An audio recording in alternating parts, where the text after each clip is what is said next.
Manchester City 4, Aston Villa 1.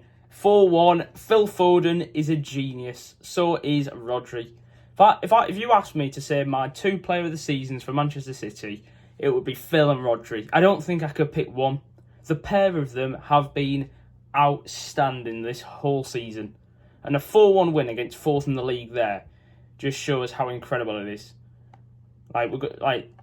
Everyone played their part yesterday, and it was just unbelievable. I thought it was a great performance to see, and overall I was just really happy with the way every single person played.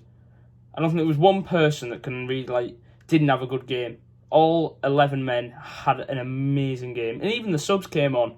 We were already 4-1 up by the time they came on, but all the subs came on and just saw the game out, and it was just absolutely incredible. It's one of my favourite games I've seen in a long time from City. It really gave me confidence. After a couple of draws in the league, beating fourth place 4-1 like that was just like, we're up for it.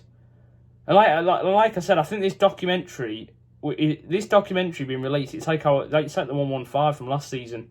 I think it's that driving point that's going to take us to that next level and really push us to go on and win this title. And I think it's going to happen, you know. I think I said on the other review that it was looking a bit thingy, but this has restored faith and hopefully in a lot of other people too. So let's go through everybody. Let's have a look at all the ratings here on FootMob. We're going to start with Julian Alvarez. Amazing game, I thought. Did well. I mean, he didn't score, didn't assist, but, you know, he got into the right place at the right time, had his chances, you know, didn't score. He had a couple of opportunities where he should have scored, but ultimately you can't really be too annoyed because I think his overall game was pretty good. Like, he got into the right space, you know, did what Haaland would probably do. And, you know, Haaland probably finishes a good, one or two of Alvarez's chances, but I can't really be annoyed at Alvarez because his movement was just great. You know, he was all over the pitch. Thought he was quite good. I thought it was almost like we weren't really missing Haaland. We rested Haaland, and Alvarez is just as good to have. It was good to have up there. So I was impressed with him. Jack Grealish, God, it's good to have Jack back, isn't it? He is phenomenal. He's such a good player to watch. He really is. I just think he's just amazing. I do wish he had a bit more confidence and took a shot sometimes, because he always seems to stutter and then shoot or pass. Like, if he just had confidence to hit it the first time, I'm sure he would get he would get more goals, because he's got it in him. He's got it in him. He just needs to find that confidence to take a shot sometimes. But overall, it's just his link-up play and everything. It's amazing to watch. And I've got no complaints with Jack. I'm so happy to see him back in the side. Bernardo Silva, again, it's unfortunate that he's got a 6.9. I feel like everyone deserves a green rating here because, again, he's just brilliant. He's everywhere on the pitch. I thought he was better when he's on the right side than he's on the left-hand side. But overall, I've got nothing to complain about, really. Great link-up play. Amazing. Similar to Jack. Didn't get a goal or assist, but it was just everywhere. Held the game nicely. Great to see him playing in that midfield role. And he's just amazing, Bernardo. He's one that goes under the radar in terms of performances. I feel like he's similar to Rodri, in which he'll play and he'll just rule the midfield. It's a very similar sort of Rodri type of player. He will put effort in consistently day in and day out, and it's amazing to watch. Phil Foden, do we even need to review him? 3 goals, his first ever free kick, another bloody hat-trick. Just incredible. What a player. What a player he is. He is such a special, special player, Phil. It's just incredible how he's just grown to be just what a midfielder. I think we keep going about how we need to find a new Kevin replacement. We've got it. We have got it. He is the successor to Kevin De Bruyne. I think now we're at that point where we can just slowly start to just filter out Kevin from the team as he's getting older and just consistently keep playing Phil as a midfielder, because Phil is just him. He can be Kevin De Bruyne. He can play a beautiful pass. He can score loads of goals. He's just amazing. He is an amazing player. And I'm just so happy that... And it's one of them players where it's like, I'm not even worried about him leaving. Because where does he leave?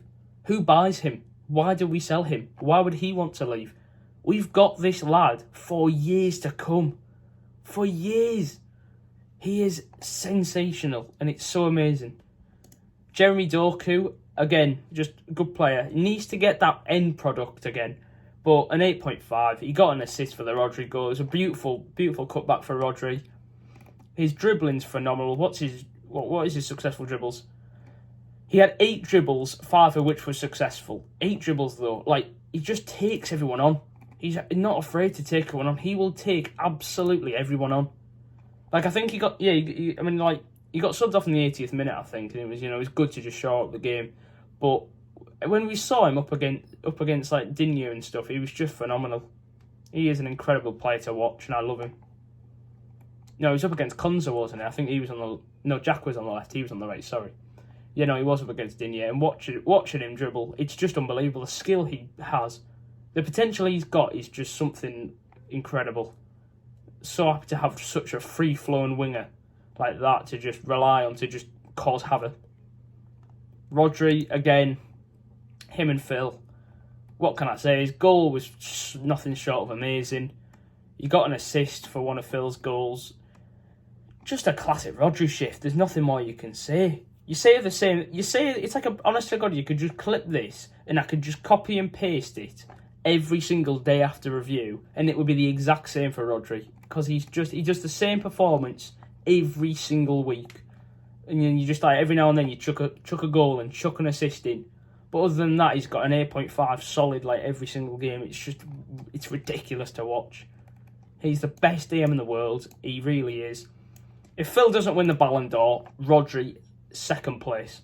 It should be Phil, Rodri, and then we can start talking about like Bellingham's and Mbappe's, because them two rule the world. They really do. Rico Lewis, I think I said it last time in the last day after review about how you can just call upon him when Ake got injured, and again today he played he's a 19-year-old right back who's done a consistent game in the DM position, and he's got a 7.2 match rating, and he does everything. He's so amazing. Nobody talks about what he can do with his team. Like, he's a youth academy player, right back, who's just come in and he plays in midfield. I saw Mark Goldbridge whinging about the integrity of the league because Villa have put out a weaker side. We've literally got 4-time Champions League winner Kovacic on the bench, and we're playing a young lad. We're resting people. We've got literally a young lad, and he's having a go at Villa for the integrity of the league. Like, we've got players out. We're playing Lewis at DM, and he's done it phenomenally. It's not our fault that their player, like Olsen, their keeper, isn't a good second keeper. We've got Edison injured. We've got our second keeper for free. Ortega didn't cost a penny. He's our second keeper. We both played our reserve keepers. He's conceded 4, ours conceded 1. So there you go. We've both got injuries. It's just about how you handle it. Josko Gvardiol, again, another amazing game by him. Another consistent. 1 minute, last week he pocketed Saka. Now he's just like, he had Diaby in his pocket. He had everyone in his pocket. He's just phenomenal to see. Running on that left-hand side when he's up and down the pitch, he can go everywhere. He can go forward, he can lock down the defence. He's just a great guy to watch all round. And I'm so glad we managed to pull him off. I was worried that we weren't going to pull off the deal in summer. But pulling it off, what a player he is. Ruben Diaz, the captain for last night, amazing. Again, best defender on the pitch. He just rules that back line. He really is. I'm so happy we have such good leaders on every position. Like Diaz, Rodri, Kevin. Like, there's the 3 leaders, rule each bit of the pitch, and it's just amazing. And Diaz held it up well. Good to see him being a proper leader, and he did it stupendously. Manuel Akanji, again, similar. All 3, he fits in with them 3. Gvardiol, Diaz, Akanji, an amazing set of 3 defenders right there. Phenomenal performance. Nothing much I can really say. Maybe you could blame Akanji for their goal, but I think their goal was just well worked. I don't think we can really complain about the defence for the third. It was just sort of very quick when Villa scored. It was just a quick movement that I don't really think we could really react to. But it's them sort of transitions we need to watch out for against like Madrid, next Tuesday. Because if they get that transition right in Madrid, Vinicius Jr. doing that with Bellingham, you can easily concede a good few at the Bernabeu. So we need to watch out for that. And then Ortega, I guess you could say Ortega could have done better with a save for their goal, but overall, again, he's just, what a second keeper he is. I absolutely love Ortega, and I'm just going to enjoy every minute of him because there is absolutely no chance we keep Ortega this summer. He is going to be snapped up so quickly in the summer. The fact that we got him this season was a miracle, because I thought after his heroics last season, the FA Cup, he'd be snapped up, but no. Honest to God, we're going to get... I don't know what his contract is, because I was going to say, I wonder how much we can sell him for. Because if we sell him in the summer, because I know he'll want to leave, because obviously he doesn't deserve to be a second keeper. He needs to be a first choice keeper anywhere. He can replace Neuer at... Wait, who is at Bayern Munich right now? Is it Neuer? I can't remember. I don't know who Bayern Munich's keeper is, but Manuel Neuer's getting on. So if they haven't got a replacement, get him in the net. Go back to Germany, do that. He could go anywhere. I'm convinced anyone would be so lucky to have him, because he is phenomenal, and I wish him the best wherever he does go after City, because he has been one of the best backup keepers I think I've ever seen in football. He's just amazing. And again, we can mention the subs. Kovacic, Nunes, Bob and Gomez, all four came on, all did well. Gomez was unlucky to hit the post. I would have loved to see him get a goal, because I really do like Gomez. I think he's a great lad. So I was ashamed he hit the post. Stats are to be expected, really. Dominated possession, dominated XG, 25 shots in total, 11 on target. Had our big chances. We missed a lot of big chances. I think they were Alvarez's shots, if I'm honest. Great accuracy, fouls committed. Not many corners in the game, but there you go. The stats don't lie. An amazing game to see. It was just incredible. And I thought that is the reaction we needed. Playing fourth in the league, a game that most people thought might have been tricky, not in the slightest when Phil Foden's around. Just incredible. And yeah, so there's a review of that game. Amazing. Just 10 out of 10 performance. Loved it. Loved to see it from the players. And I just think, amazing. Roll on Crystal Palace at 12:30. Because we're ready for them. And we're ready for Madrid. And we're ready for anything. Season starts now, and we're going to push on and absolutely fight for this title. Another thing to bring up here, which was the Premier League is considering removing point deductions and introducing an NBA-style luxury tax due to concerns that top players might leave if their pay is restricted. The luxury tax would penalise clubs for overspending, with the penalty increasing based on their spending. However, clubs can still choose to spend freely if they prefer. So it's interesting to see this with the FFP, because the whole FFP system, everybody knows, is an absolute joke. The whole system is just ridiculous. And for some reason it seems to just be City's fault. But you see all other clubs getting done for it. The system is broken. And this whole 115 charges thing is just ridiculous. The whole thing is a sham. I'm not going to get into the political side, the economical side. I'm going to be honest, I'm not that educated in that side. But this whole thing about FFP just needs to be stopped. It's just ridiculous, frankly. This whole thing about that, the treble being irrelevant because of FFP and stuff. Just get over yourself, for Christ's sake. It's just absolutely embarrassing, because what we've accomplished in that treble was amazing. It really was. Say what you want about the money. Say what you want. United spent more. I know United fans get so tetchy with that. I've seen that Mark Goldbridge clip where he absolutely loses it with that argument about, but you spent more. Because it's true. You did spend more. United spent way more, and they've won sweet FA. We've dominated them for the last 10 years. Does that not just prove that money is not irrelevant, but is not the main factor? Pep is an absolute genius. Recruitment's a genius. The players deserve all the credit in the world. I'll see if I can get a picture on screen here of a tweet I saw earlier as well about what was it? It was the one that, it was that great image of Pep that's come out today, and then of what he's won last season and what Klopp's won in all 8 seasons. People are so adamant that Klopp is better, and they will die. It's Goldbridge again. I'm convinced he's a Liverpool fan. I don't care what anyone says. Mark Goldbridge is a Liverpool fan. He is devoted that Klopp is better because of what he's done. They have not won it on a shoestring budget. They haven't. If Klopp did what he did at a team like Leicester or something, if he'd taken Leicester after they won their league to what he's won Liverpool, then fair enough. But Liverpool are Liverpool. Pep Guardiola's won City our first Champions League. Klopp won Liverpool their 6th.